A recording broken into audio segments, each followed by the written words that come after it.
자, 이번 시간에는 목공사에 대해서 해보도록 하겠습니다. 우리가 건축 재료로서 나무가 많이 사용되고 있죠. 지금도 현재도 많이 사용되고 있지만 주로 옛날에 많이 사용됐죠. 그런데 우리가 가만히 생각해 보면 우리가 콘크리트 우리 건물의 수명을 보통 일반적으로 뭐 100년 정도라고 이야기하죠. 철근 콘크리트 그죠? 그럼 우리가 가만히 생각해 보면은 지금 문화재 같은 거 내려오는 걸 한번 생각해 봅니다. 뭐 절 같은 거 있죠. 뭐 궁전, 절, 뭐 이런 것들 보면은 나무로 많이 짓죠. 근데 뭐 천년 전에 것도 뭐 내려오는 것들도 있죠. 옛날에 뭐 신라 시대 때 지었는 절도 그대로 원형 그대로 보존되는 것도 있고 뭐 조선 시대 거는 대부분 다 보존돼가 있고 뭐 그렇죠. 그래서 이 나무 재료가 상당히 좋습니다. 그죠? 그런데 단점도 있죠. 가장 큰 단점이 뭘까 생각을 해보면 다 좋죠. 뭐 우리가 나무 재료로 건물을 지으면 뭐 우리가 생활하는데도 안에도 상당히 좋습니다. 철근 콘크리트에서 뭐 나오는 나쁜 성분들 이런 것들이 목구조에서는 별로 없죠. 다 좋은 성분들이 많이 있습니다. 나무에 좋은 성분들이 많기 때문에. 근데 문제는 뭐냐 하면은 이게 화재에 약하죠. 불이 나버리면은 이 뭐 다 타버리고 없죠. 그래서 화재에 취약하다 하는 게 그게 제일 단점이고 그 다음에 이게 철근 콘크리트처럼 뭐 10층, 20층 이렇게 짓기는 좀 무리가 있죠. 물론 뭐 어, 진력하면은 뭐 질 수는 있겠지만 뭐 구조적으로 좀 많이 약하죠. 철근 콘크리트 구조물이나 뭐 철골조 이런 것보다는 좀 많이 약합니다. 그러나 이런 장단점이 있는 거죠. 그래서 현재에도 보면 우리나라 같은 경우에는 뭐 단독주택들 이 문화가 별로 발달되어 있지 않죠. 그러나 뭐 미국이라든지 뭐 호주라든지 이런 나라들 보면은 단독주택 문화가 발달되어 있는 나라에 보면 아직도 나무를 많이 씁니다. 구조재로서 나무를 많이 쓰죠. 그래서 보통 뭐 단독주택들 뭐 2층짜리 지을 때 이럴 때 나무들을 뭐 미국이나 뭐 호주 이런 데서는 그 단독주택 문화가 많이 발달되어 있기 때문에 많이 사용합니다. 근데 이제 우리는 그런 단독주택 문화를 별로 많이 사용 안 하죠. 그래서 우리 요즘에는 뭐 주로 내장용이라든지 이렇게 많이 사용하고 하고 있죠. 그런 목공사에 대해서 한번 알아보도록 하겠습니다.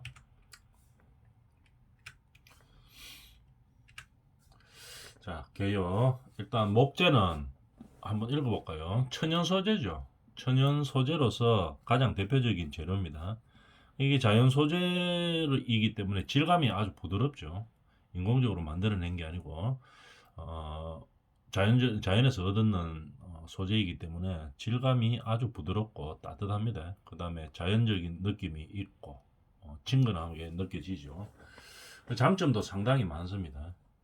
그러면 목재를 건축 재료로 사용했을 때 가장 큰 장점은 일단 가볍죠. 그죠? 근데 가벼우면서도 강도는 상당히 큽니다. 그죠? 그래서 가볍고 강도가 크고 이렇기 때문에 건축 자재로 쓸 수가 있는 거죠. 그 다음에 열 전도율이 작습니다. 그 다음에 산성이나 뭐 약품성, 염분에 좀 강하죠. 그래서 우리가 몇백 년이 되어도 어, 뭐 화재가 나지 않은 다음에는 아직까지 유지되고 있는 그런 목재 제품이죠.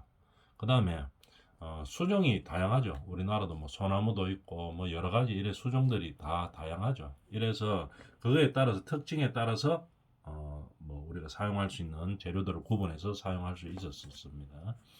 그다음 색채라든지 무늬가 아주 아름답죠. 그 다음에 나무를 쓰면 우리가 뭐 소리를 흡수한다든지 나무가 그 다음에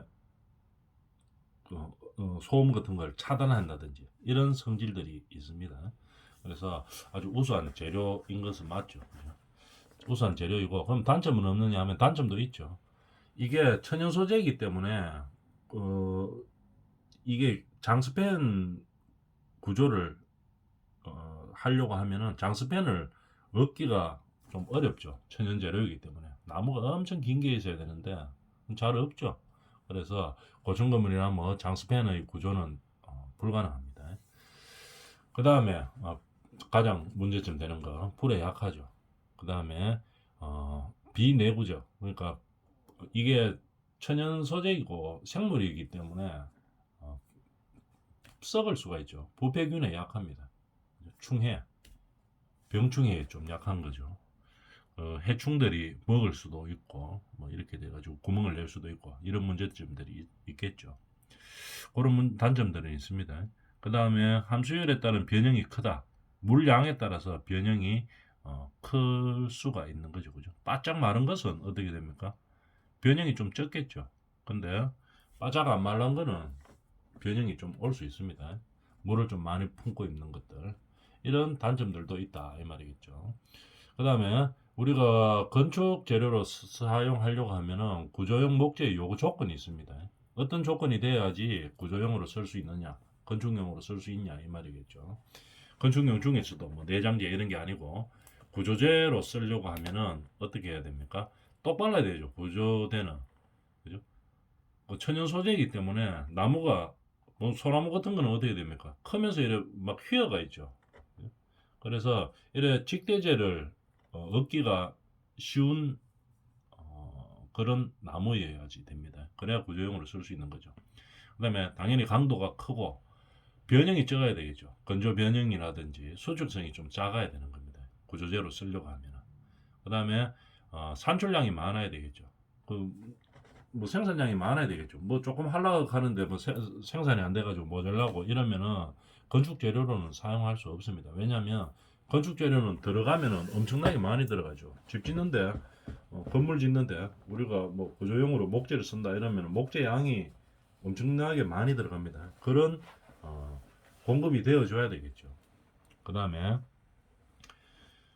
구조재로 쓰는데 똑바르기는 똑바르요. 직대재인데 중간에 뭐 옹이 같은 거 있죠. 뭐 벌레 같은 게 파먹어가 구멍 뻥뻥 뚫혀가 있고 이렇게 하면은 어떻게 됩니까? 내구성이 떨어지겠죠. 그래서 뭐 옹이라든지 뭐 거미 가가 있다든지 나무니까 이 거미 갈 수도 있죠. 중간에 이런 것들이 흠이 없어야 됩니다.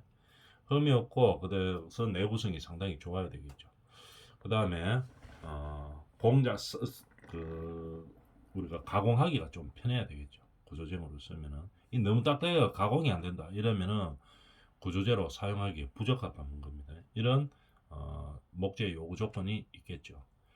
그 다음에 함수율 이 공식에 의해서 뭐 우리가 계산시험이나 이런 거 치면 뭐 자주 나오는 문제죠. 목재에서 함수율이 뭐냐 하면은 우리가 정의를 한번 볼까요? 목재가 있는데 절근 무게에 대한 바짝 말랐을 때 이 말이죠. 절근 무게에 대한 함수량의 비입니다. 그걸 백분율로 나타내는 거죠. 그걸 갖다가 함수율이라고 이야기하는 거죠. 자, 그럼 함수율, 요 계산은 공식이 있죠. 함수율은 목재 절근 상태일 때 중량 분해, 목재 함수 중량에서 목재 절근 중량을 빼는 겁니다. 목재 절근 중량 분해, 목재 함수 중량에서 목재 절근 중량을 다시 뺀 거, 거다가 곱하기 100을 하면은 함수율이 됩니다. 이 목재가 가지고 있는 물의 양이 퍼센트로 나타나는 거겠죠. 이 공식 잘 외워두도록 합니다.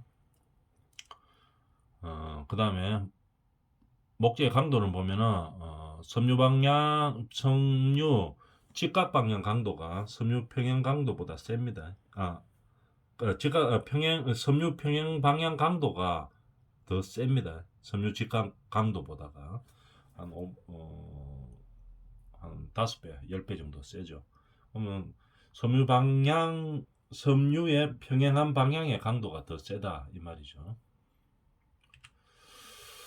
그 다음에 우리가 목재는 인장 강도가 셉니다. 그래서 양쪽으로 당겨 쓰는 경우에 있죠.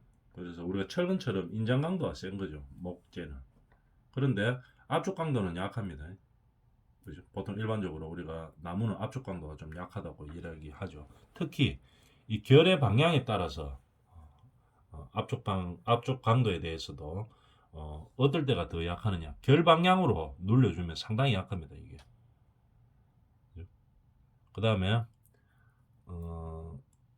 우리가 결의 수직 방향으로 눌러주면 어떻게 됩니까? 강합니다.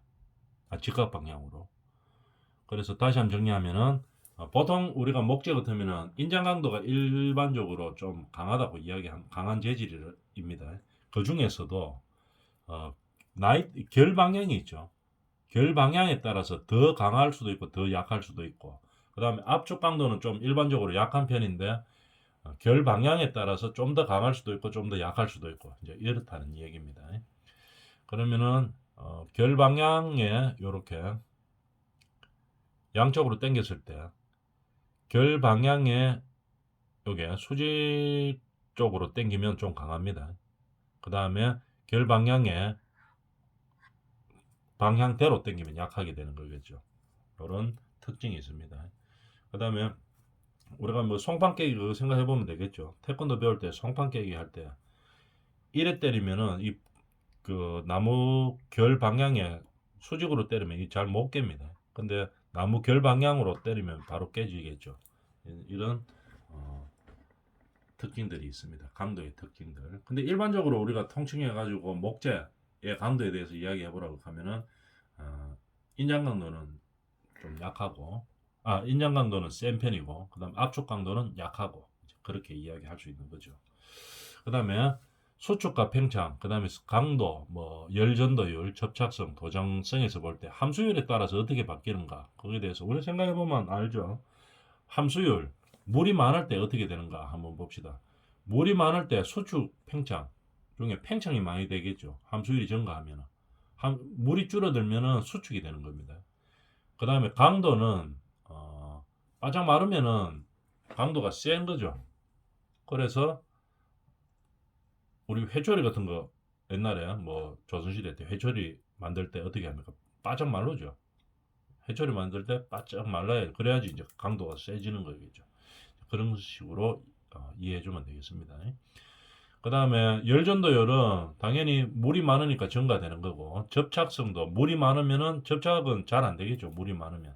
그 다음 우리가 도장 같은 걸 해야 될 때 물 묻은 상태에서 도장하면 어떻게 됩니까? 도장이 잘 안 되겠죠. 그래서 도장성은 물이 없을 때가 좋은 겁니다. 우리가 칠할 때 바짝 마른 데다가 칠해야 되겠죠. 그런 상황입니다. 목재의 이제 특징들에 대해서 알고 있는 거겠죠. 그 중에서 우리가 뭐 또 조금 중요하고 목재 중 부분에서 좀 중요하다고 하면은 뭐 함수율 부분 이런 것들이 될 수가 있겠죠. 그 다음에 목재의 분류에 대해서 한번 봅시다. 우리 나무들이 있는데 우리가 활엽수, 침엽수 이런 얘기는 많이 들어보겠죠. 활엽수는 뭐냐면은 이파리가 있는 겁니다.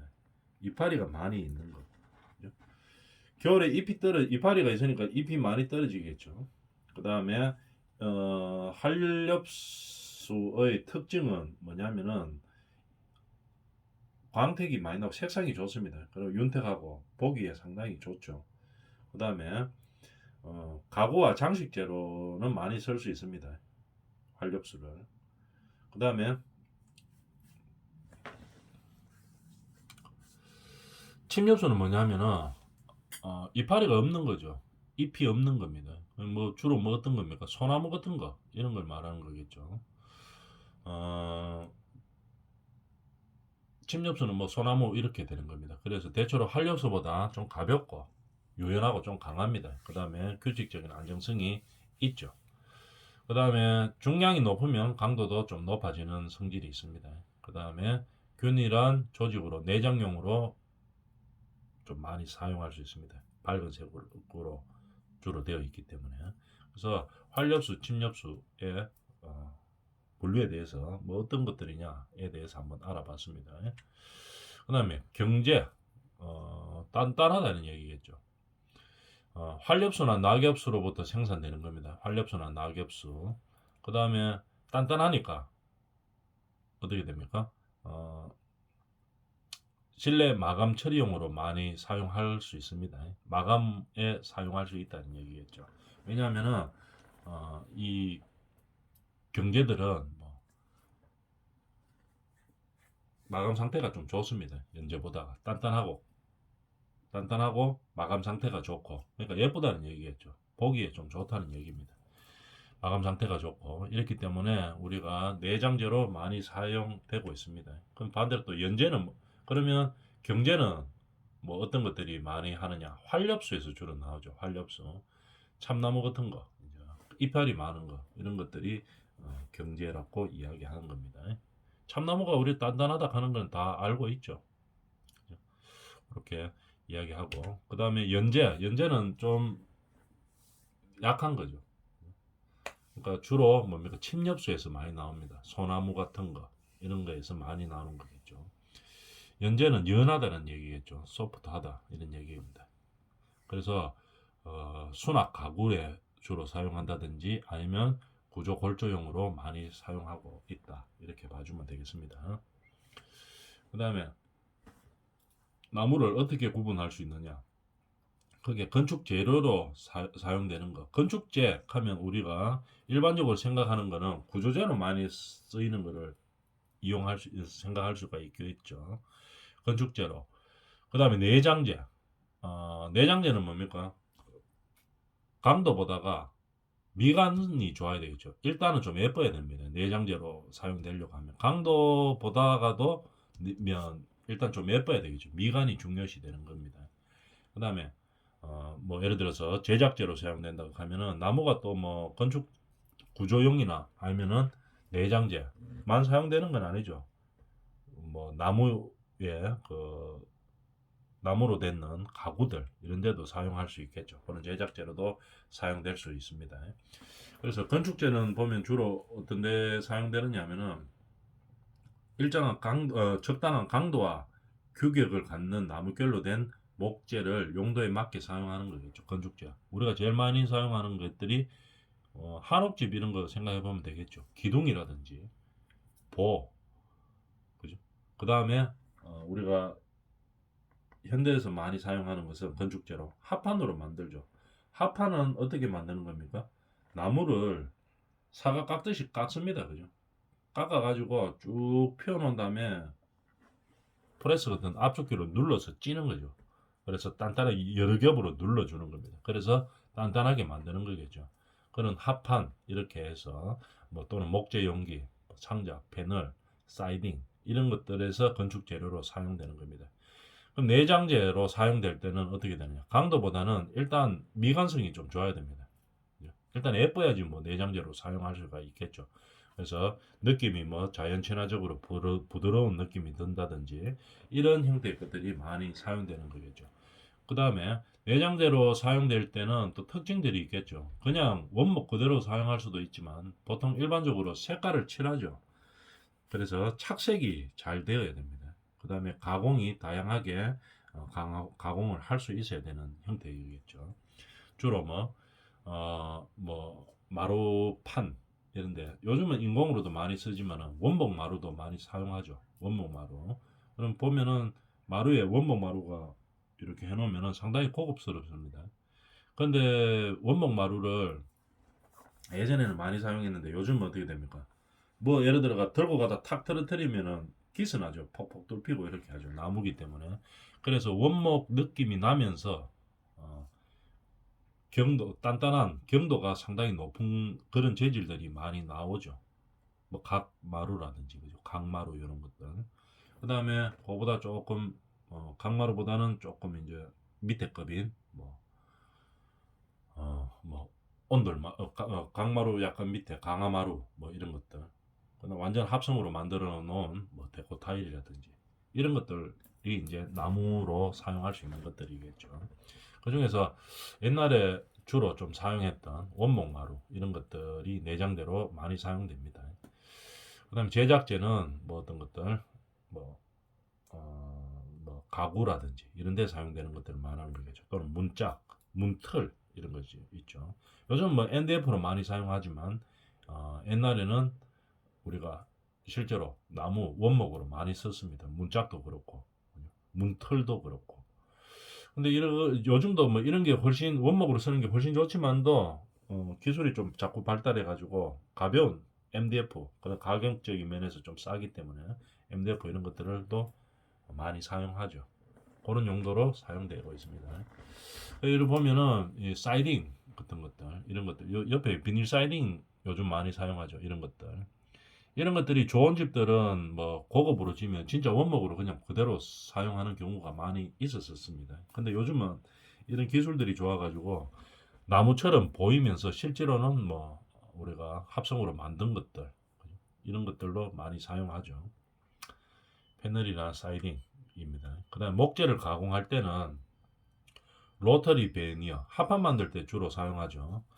이 사과 깎듯이 이 돌아가면서 깎는 겁니다. 이렇게 뺑 돌아가면서 깎아가지고 쫙 펴놔가지고 그 다음에 뭐 필요한 모양으로 눌러서 이제 만드는 거겠죠. 그렇게 하는 로타리 방식이 있고, 그 다음에 슬라이드 방식은 위에서 그냥 우리가 이렇게 자르는 겁니다. 여기서 보이죠, 그죠? 요렇게 잘라가지고 편편하게 만들어서 그 다음에 우리가 뭐 어떤 용도에 의해서 사용하는 겁니다. 그래서 목재 가공은 이렇게 이제 나누어질 수 있다 이 말이죠. 그 다음에 요 중에서 뭐 합판 만드는 거는 로터리 베니어 방식이다 하는 거, 그 정도만 알아놔주면 되겠죠. 그런데 목재는 천연 소재이기 때문에 결점들이 많이 있습니다. 옹이라든지 뭐 구멍 뻥뻥 뚫혀가 있을 수 있죠. 천연 목재이기 때문에. 그 다음에 뭐 갈라졌다든지 아니면 뭐 썩었다든지 이런 결점들이 있습니다. 그래서 결점이 너무 많으면은 뭐 어떤 건축 재료로 사용하기가 좀 많이 힘들죠.